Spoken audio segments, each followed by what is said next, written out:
Begin by saying that I feel deeply honored to join you today during this 24th session of the UN Habitat Governing Council. On behalf of my government, and indeed on behalf of the people of Kenya, I warmly welcome all of you to our country. The Swahili words, Karibuni Kenya, na Karibu Nairobi.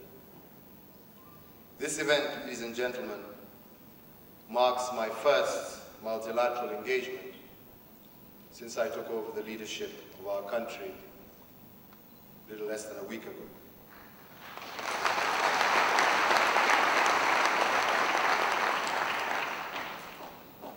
I am proud to note that this Governing Council closely follows the milestone UNEP Governing Council that took place at this venue last February. As will be recalled, ministers met for the first time under the universal membership of 193 member states of the UN, following the decision of Rio+20 conference in Brazil. I commend the decision to strengthen and upgrade UNEP to universal membership and to elevate its status to the world's leading global environmental organization. This will enhance the organization's stature, broaden its reach, and increase its ability to meet the sustainable development challenges and opportunities of the 21st century. Excellencies, ladies and gentlemen, Kenya recognizes the crucial role that UN Habitat and UNEP play in helping developing countries to address sustainable development challenges.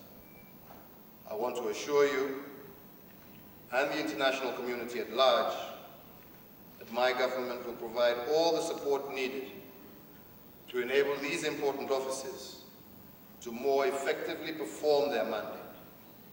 I also want to reaffirm the pledge of concrete support to the UN office in Nairobi made by my predecessor, His Excellency Mwai Kibaki, at the Rio+20 conference.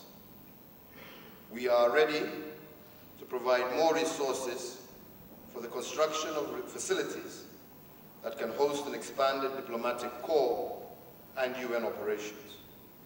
I assure you of our full commitment to supporting the work of the United Nations and our desire to maintain Nairobi's position as a central hub of the United Nations system in the developing world.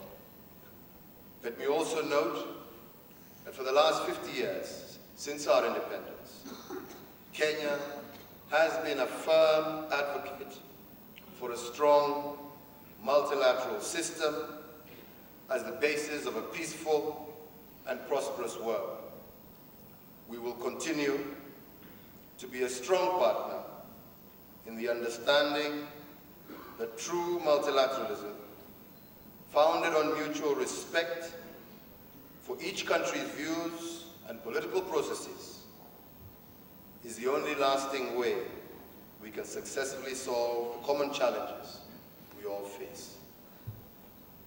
The solutions we seek, whether to the challenges of urbanization or those of peace and security, will not emerge exclusively from any one part of the world. They will come from every corner and will require coalitions made up of different countries and organizations. My government will abide by the rules of international cooperation and will act as a champion of the principle of sovereign equality amongst all members, in the expectation that this will be reciprocated. Excellencies, ladies and gentlemen, the theme of this session, sustainable development, the role of cities in creating improved economic opportunities for all, with special reference to youth and gender could not be more opportune. Today, half the world's population lives in urban areas, and a third of them are in slums and informal settlements. By the year 2050, over 70% of the world's population will be living in cities. The convening of this gathering therefore provides member states with an opportunity to reflect on urbanization challenges and to deliberate on the way forward. Trends in Kenya match the global pattern of rapid urban expansion. A third of our population, about 40 million, now live in cities and towns, and daily, thousands more join them. The overwhelming majority takes the journey in search of opportunities with hopes of a better life. Some succeed, and with them, our economy grows and development is accelerated. Yet with the rate of global urbanization running ahead of planning, sufficient housing and available jobs, too many of the lives of these immigrants are blighted by joblessness, poverty, illness, and vulnerability to natural and man-made disasters. These conditions rupture social harmony and security, leading to an even greater human and economic cost. Indeed, we recognize that a disproportionately high number of those moving into cities and towns are under the age of 25. In less than 20 years, they will form almost 60% of all urban dwellers. It is for this reason that my government has placed these young men and women at the heart of our national drive for development. For their promise to be realized, unemployment and underemployment must be tackled. Excellencies, the theme of this session therefore speaks to the highest priorities of my government. Over the next 5 years, my government, in keeping with the pledges made by the Jubilee Coalition, will deliver on a manifesto that tackles the challenges we are discussing here.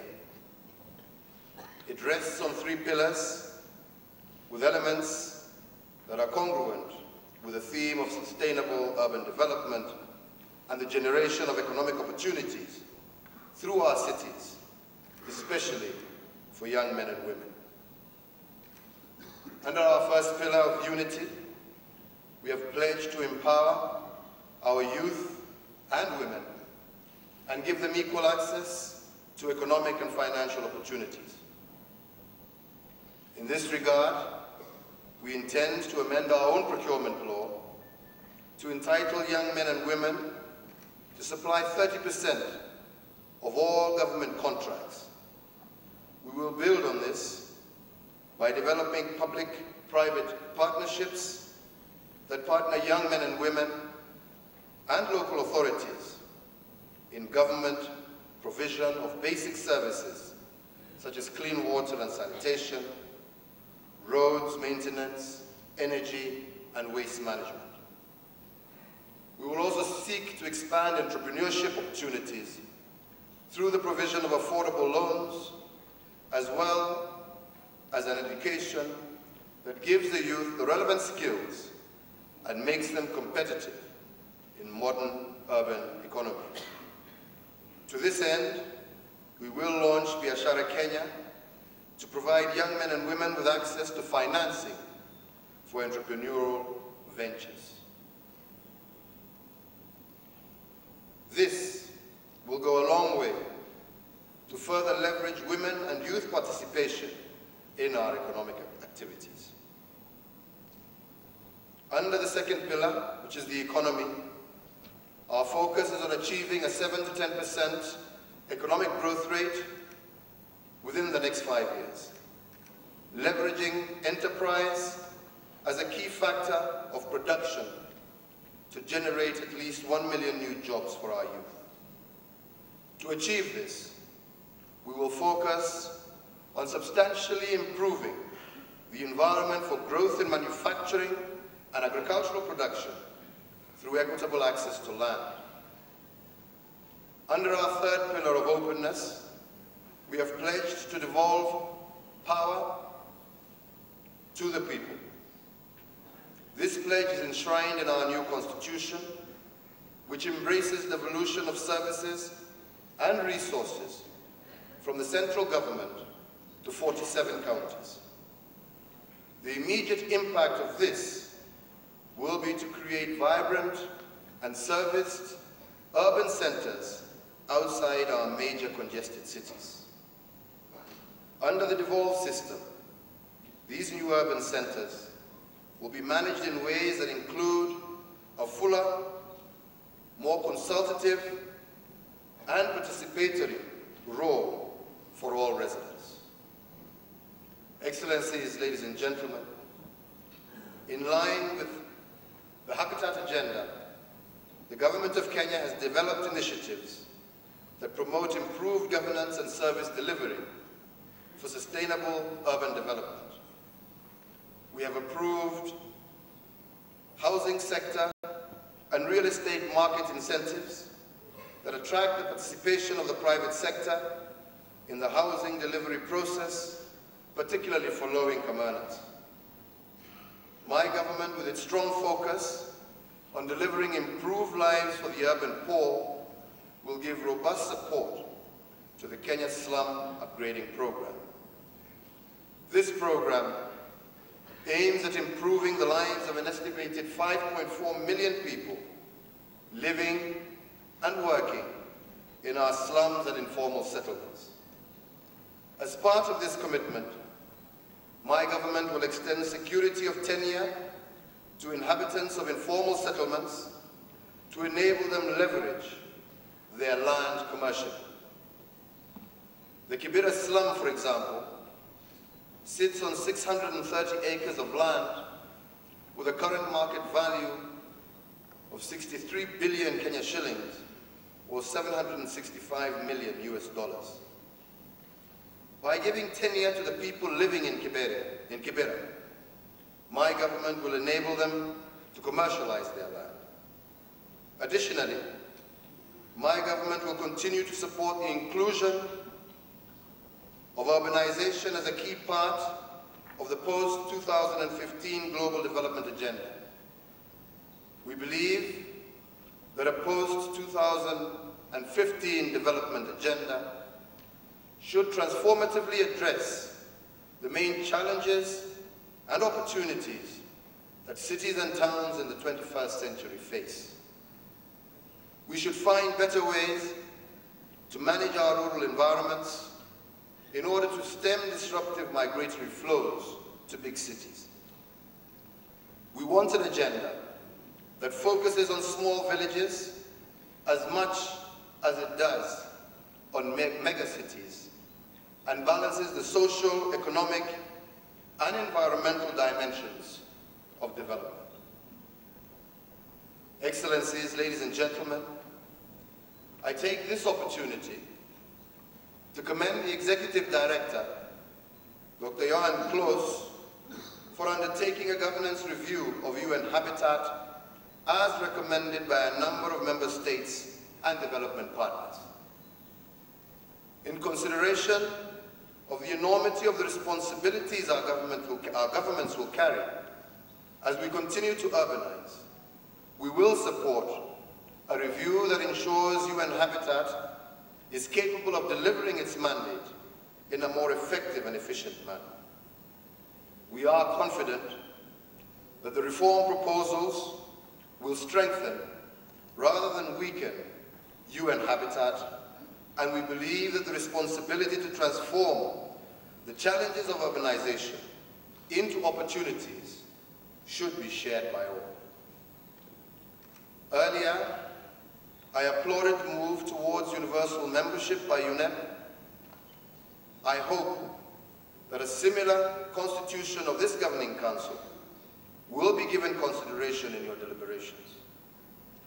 The adoption of universal membership by UN Habitat would enrich our approach to cities as spaces of economic growth rather than spaces that generate unemployment, slums, poverty, crime, illegal migration, and so on. Moreover, a universal body would lend additional support to UN Habitat's resource mobilization. Excellencies, ladies and gentlemen, in conclusion, I encourage all of you to find time to enjoy the beauty of our country by visiting our museum, national parks, our many marketplaces, art galleries, and indeed, I wish all of you fruitful deliberations and a good stay here in Kenya. With these remarks, it is indeed now my pleasure to declare the 24th session of the Governing Council of the United Nations Human Settlement Program officially open. Thank you and God bless you.